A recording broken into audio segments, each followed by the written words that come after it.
오늘 이 이사야서 11장 6절에서 9절의 말씀을 통하여서 새 하늘과 새 땅이라고 하는 그런 제목을 가지고 하나님의 은혜를 나누고자 합니다.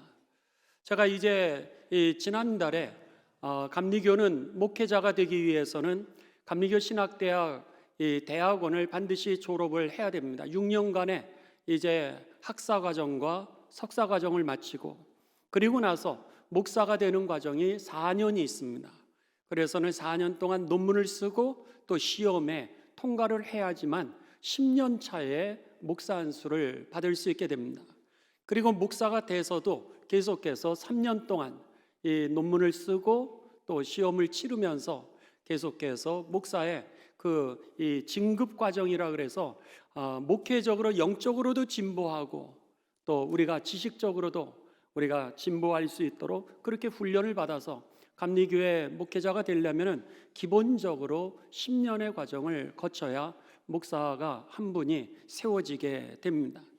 그랬는데 지난달에 이제 제가 논문 심사를 하는 그 와중에 아프리카 동남부 지역에 있는 마다가스카르라고 하는 그 나라의 상황을 듣게 되었습니다. 그곳에서 이제 목회를 하시고 계시는 그런 선교사님이었습니다. 그 선교사님이 귀국을 하셔서 이 논문을 이제 쓰시고 논문 지도를 하는 가운데 마다가스카르라고 하는 그 나라가 지금 어떤 상황에 있는지를 말씀하시는데 제가 오늘 이 설교를 준비를 하면서 세상이 지금 이런 상황에 있구나라고 하는 것을 좀 말씀드리고자 합니다. 마다가스카르라고 하는 여러분 그 나라가 어디 있는지 모르시는 분들이 계실 겁니다. 여기에 지도에 보시면 이 아프리카 대륙의 동쪽의 섬으로 완전히 떨어져 있습니다. 남아프리카 공화국, 남아공이라고 그러죠. 그 오른쪽으로 마다가스카르라고 하는 그 나라가 있는데 대한민국보다 2.5배 정도 크고요. 국민은 우리는 5천만을 잡는데 3천만의 국민들이 살고 있는 나라입니다. 더 나아가서 이 마다가스카르라고 하는 나라는 바오밥나무라고 하는 그런 나무로 아주 유명하고 또 그러니까는 여우 원숭이라고 하는 것으로 유명한 나라입니다. 한번 바오밥나무 사진을 좀 보여주시죠. 여러분들 저런 사진 보셨죠? 바로 이것이 이 마다가스카르라고 하는 그 나라의 유명한 나무, 이 바오밥나무입니다. 여우 원숭이와 바오밥나무로 이 유명한 이 나라는 세계에서 지구 전체에서 가장 중요한 생물학적 보고를 가지고 있는 그 나라로도 굉장히 유명합니다. 그랬는데 이 마다가스카르가 지금 굉장히 어려움을 겪고 있다라고 하는 겁니다. 지난 4년 동안에 극심한 가뭄이 왔습니다. 그런데다가 이제 2022년도, 23년도에 폭풍 사이클론이 오게 되면서 전 국토에 경작지들이 많이 손실되게 되었습니다. 이런 이 식량 부족으로 인해서 현재는 130만이나 되는 사람들이 이 긴급 식량 지원을 받지 않으면 굉장히 어려운 상태에 있는 비상 수준의 위기 상황에 처해 있다라고 하는 겁니다. 더 나아가서 이런 가뭄과 그리고 이 태풍 사이에서 여러 가지 어려움을 겪고 있는데 그런데다가 패스트라고 하는 전염병이 돌았다라고 하는 겁니다. 그래서는 전염병, 우리가 코로나를 경험했던 것처럼 그 전염병이 일게 되면서 이 삼중고 속에서 백성들이 고난을 받고 있는데 그 어려움에 대하여서 정치에서는 누군가 희생양을 찾냐고 그것을 갖다가 누군가에게 뒤집어 씌우기 위하여 그 희생양을 삼기를 시작했다라고 하는 겁니다. 그러다 보니까 거기에 있는 국민들이 막 분노하기를 시작하고 그리고 나라에 대해서 그리고 사회에 대해서 절망감을 가지게 되면서 그들이 지금 탈출구가 보이지 않는 그런 어려운 가운데 있다라고 하는 것이 이제 논문을 지도하고 있는 그 학생의 논문 가운데 속에서 발표를 하였습니다. 왜 세상이 이렇게 되었을까라고 하는 겁니다. 이거는 마다가스카르만 있는 그런 상황은 아닐 겁니다. 현재 세계 유엔 기후 위기 대응 기구인 IPCC에 의하면 지금 온도가 계속해서 올라가고 있습니다. 세계 온난화로 인해서 온도는 올라가고 있고 이산화탄소는 391 ppm에서 410으로 늘어났습니다. 곳곳에서 50도 이상이 되는 열대야가 나타나고 있고 곳곳에서는 1m가 넘는 눈이 내리고 있고 한쪽에서는 빙하가 녹고 있습니다. 한쪽에서는 그 백성들의 이 분노에 대해서 이제 누군가를 희생양 삼아야 되기 때문에 자기의 정권을 유지하기 위하여서 희생양을 세워가고 있고 국민들은 분노 가운데 살아가는 것이 오늘 세계의 현실이라고 하는 겁니다. 우리나라 국민일보에서도 마찬가지로 이러한 상태로 계속해서 온난화 현상이 지속되게 된다면 한국인 2050년에는 25년 후입니다. 쉽게 얘기하면 한국인 40만 명의 거주지가 물에 잠기게 될 것이고 더 나아가서 여기에 태풍이나 자연재해가 더해지면 피해를 보는 인구가 1년에 130만 가량이 될 거라고 그렇게 보도하면서 우리들에게 오늘 세상의 위협에 대해서 인식해야 된다는 보도를 내었습니다. 현재 세계는 이 어려움 가운데 처해 있는 사람이 70억 명 중에 10억 명이라고 하는 통계를 내고 있습니다.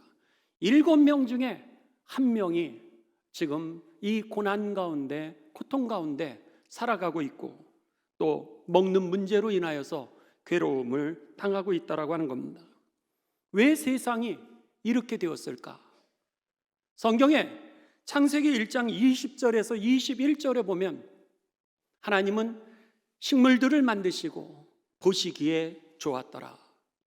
그리고 25절에 보면 하나님께서 땅의 짐승을 그 종류대로 가축들을 그 종류대로 땅에 기는 모든 것을 종류대로 만드시니 하나님이 보시기에 좋았더라 했던 것이 세상이었습니다.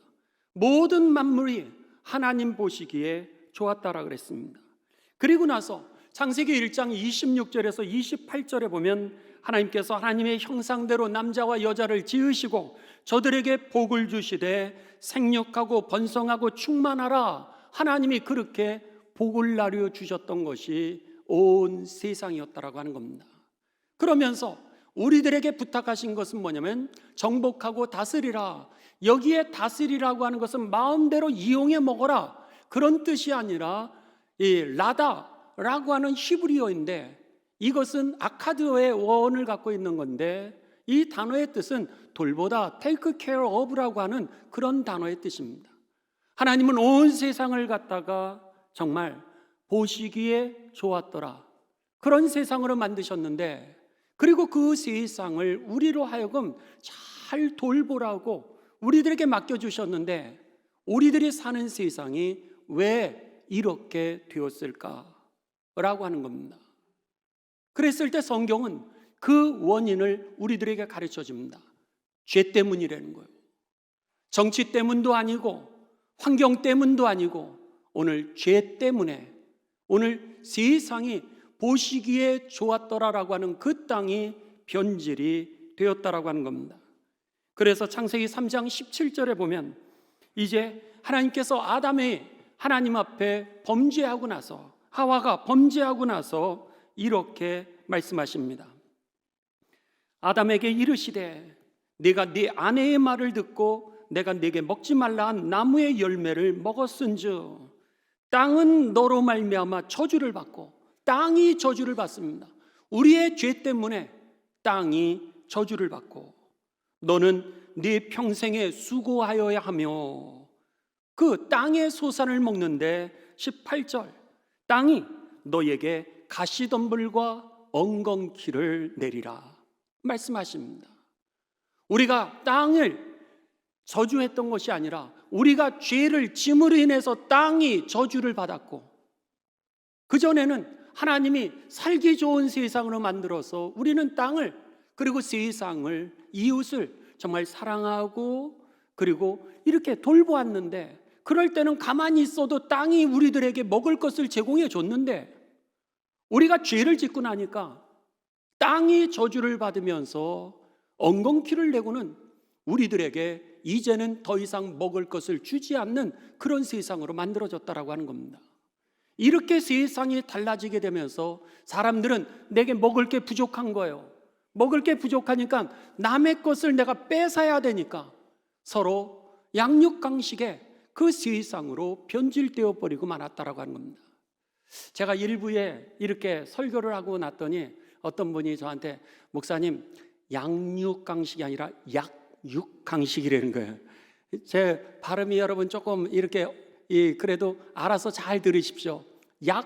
양육강식 그러면 키워서 잡아먹는다 이런 뜻 같잖아요. 그게 아니라 약육, 강한 자가 약자를 잡아먹는 세상으로 그렇게 변한 거예요. 오늘 성경은 하나님의 나라를 어떤 나라라고 표현하고 있는가?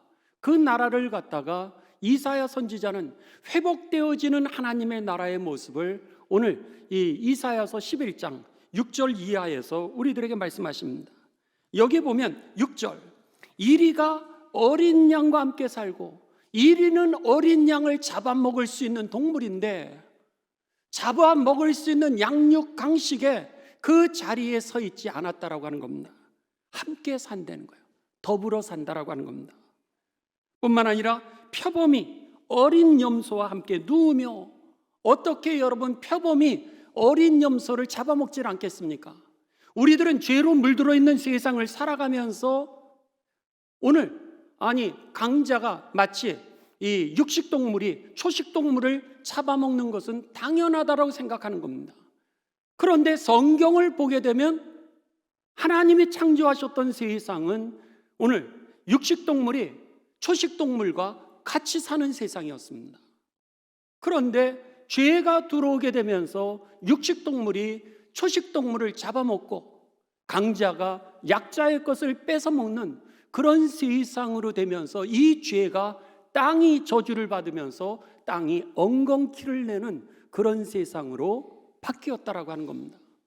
그래서 이사야 선지자를 통하여서 우리들에게 말씀해 주시는 하나님의 음성은 뭐냐면, 회복된 하나님의 나라는 양육강식에 강자가 약자를 잡아먹는 그런 세상이 아니라 그들이 더불어 사는 이리가 어린 양과 함께 살고, 6절, 표범이 어린 염소와 함께 누우며 송아지와 어린 사자와 살찐 짐승이 함께 있고 어린아이에게 끌리며 암소와 곰이 함께 먹으며 그것들의 새끼가 함께 엎드리며 사자가 소처럼 풀을 먹을 것이며 젖먹는 아이가 독사의 구멍에서 장난하고 젖된 어린아이가 독사의 굴에다가 손을 넣지만 상함당하지 않는, 해함을 당하지 아니하는 그런 나라라고 그렇게 말씀하고 있는 겁니다. 그러면서 그 나라는 어떤 나라냐? 9절, 내 거룩한 산, 거룩한 나라라고 표현합니다. 거룩한 모든 곳에서 해됨도 없고 상함도 없을 것이니 이는 물이 바다를 덮음같이 여호와를 아는 지식이 세상에 충만한 그 나라. 물이 바다를 덮음같이 오늘 여호와를 아는 지식이 가득한 그 나라가 바로 하나님의 나라라는 거예요. 이것이 바로 하나님이 창조하신 세상이었고, 예수님께서 이 땅에 오신 이유는 죄로 인하여서 양육 강식이 되었던 강자가 약자의 것을 뺏어먹고, 그리고 약자는 살아갈 수 없는, 그래서 70억의 인구 중에서 10억이 굶주려서 사는 그런 나라를 하나님이 죄로 물들어 있는 이 땅을, 죄의 문제를 해결하고 같이 더불어서 살 수 있는 그 나라. 그래서 여호와의 지식이 가득하고 하나님을 예배하며 서로가 서로를 돌아봐주고 서로가 서로를 가족으로 생각해주고 서로가 서로를 지체로 생각하면서 하나가 되는 그 나라. 이 나라를 위하여서 예수님이 이 땅에 오셔서 그 죄의 문제를 해결하기 위하여 십자가에 죽으셨다라고 하는 것입니다. 그날이 바로 이번 주 금요일, 여러분, 이 예수님이 십자가에 달려 돌아가신 성금요일이었던 거죠. 오늘 예루살렘에 입성하신 겁니다. 그것을 위해서, 십자가를 지시기 위해서. 그렇다면 오늘 저와 여러분도 이제 오늘 우리가 종료주일을 시작합니다. 거룩한 성금요일을 향해서 갈 때에 저와 여러분에게도 오늘 다른 사람에 대한 차별, 다른 사람에 대한 편견, 저들을 적으로 알고 내가 저들을 이용해 먹는 그런 삶의 자리에서 돌이켜서 저들도 나의 형제, 저들도 나의 가족, 그리고 내가 저들의 손과 발이 되어줌으로 인해서 나도 살 뿐만 아니라 저들도 살리고 죽어가는 땅, 저주의 엉겅퀴를 내는 그 땅을 여러분 모든 사람에게 먹을 것을 줄 수 있는 그런 새로운 땅으로 내가 만들겠다라고 그렇게 결단하게 되시기를 주님의 이름으로 축원합니다. 그것이 바로 나 죽고 예수님 사시는 삶인 줄을 믿습니다. 이게 바로 이 성금요일에 우리들에게 있어야 될 결단인 줄을 믿습니다. 예를 들면 여러분, 오늘 좋은 차를 타고 다니시는 분들, 여러분 좋은 차, 내가 타고 다니는 차보다 조금 더 값이 싸다고 생각하면 그 차가 들어오려면 좀 넣어주시기 바랍니다. 그런 거예요. 그런데 이 작은 차를 타고 다니거나 조금 더 이제 다른 차보다 값이 싼 차를 타고 다니면 이 누군가 이렇게 들어가려면 좋은 차가 자리를 안 비켜주는 거예요. 그러니까 여러분 가난한 사람은 부자에 대해서 더 반감을 가지는 그런 사회가 되었다라고 하는 겁니다. 좋은 차를 가진 사람일수록 여러분 법을 더 잘 지키시고요. 그리고 여러분들이 파킹랏에 이제 주차할 때 여러분 정직하게 주차를 하시 바랍니다. 다른 사람은 다 줄에다가 이렇게 넣는데 좋은 차를 가진 사람들은 가능하면 줄에 안 넣으려고 그래요. 다른 차하고 보다 크니까. 그래서 다른 차를 주차하고 있는데도 불구하고 그냥 거기를 막아두는 적이 얼마나 많은지 모릅니다. 그들도 여러분 작은 차를 가진 사람도 가난한 사람도 한 형제요 자매라고 하는 겁니다. 그러니까 부자가 마음이 더 넉넉해서 가난한 자들을 집어넣어주고 그리고 내가 먼저 준법을 지킬 때에 법을 지킬 때 세상이 달라지는 겁니다. 마찬가지로 다문화 가정도 그렇습니다. 다문화 가정도 여러분 차별하지 마시 바랍니다. 그래서 그들의 언어의 장애, 어려움을 가지고 있는 것에 대해서 알고 그 자녀도 도와주시고 그리고 그 학부모까지도 여러분 배려해 주는 그런 세상을 만들어야 됩니다. 그런데 나도 모르는 사이에 다문화 가정의 자녀를 우리들이 홀대하는 적도 얼마나 많은지 모릅니다. 그리고 다문화 가정에 외국에서 오신 그 가족들을 여러분 우리가 공동체에서 받아들이지 못하는 적도 많고 또 그들의 어려움을 돌아보지 못하는 적도 얼마나 많은지 모릅니다. 그뿐만이 아니라 외국인 노동자도 그렇습니다. 모두 다 하나님 안에서 한 가족으로 하나님께서 우리를 세우시고 창조하셨는데 오늘 우리들은 나도 모르는 사이에 그 죄로 인하여서 오늘 가난한 자, 약자, 그리고 소외된 자 그들에 대하여서 편견을 가지기도 하고 차별하는 것을 통하여서 오늘 우리들은 오늘 세상이 땅이 엉겅퀴를 내는 세상이 되어졌고 그리고 70억 인구 중에 10억이라고 하는 인구가 내 음식은 썩어 나가도 저들에겐 주지 않는 그런 세상이 되고 말았다라고 하는 겁니다. 이사야 선지자는 우리들에게 말씀합니다. 하나님의 나라는 그런 나라가 아니라는 거예요. 그게 당연한 세상이 아니라 이것은 죄로 인하여 양육, 강식이 되었다는 거예요. 그게 아니라 우리는 한 가족이라는 거예요. 그것은 자연부터 시작해서 사람에 이르기까지 우리가 하나라고 하는 것을 꼭 기억하시면서 여러분들 우리가 이 사순절에 차별과 편견 그리고 학대와 그리고 고통당하는 소외된 사람들을 다시 한번 생각하고 돌이키는 가운데 오늘 우리의 가정이 또 우리가 사는 직장이 우리가 공부하는 삶의 터전이 우리의 인간관계가 하나님의 나라 새하늘과 새 땅으로 거듭나게 되시기를 주님의 이름으로 축원합니다.